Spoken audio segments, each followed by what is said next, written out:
So, how does an application like Gmail, which can literally have a list of millions of messages, work? It has to do with recycling and RecyclerView. Here's our final forecast view for sunshine. As you can see, it scrolls beautifully. What's actually happening is something like this.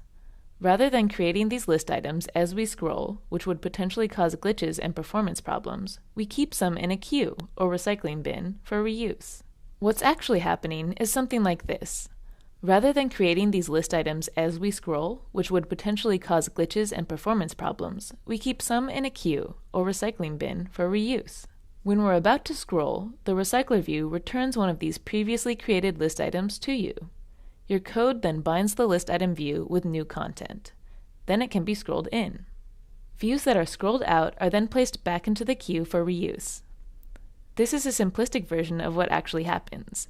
Recycler views have to deal with fast flings, animations, and lots of other conditions, but this is what's going on at a high level.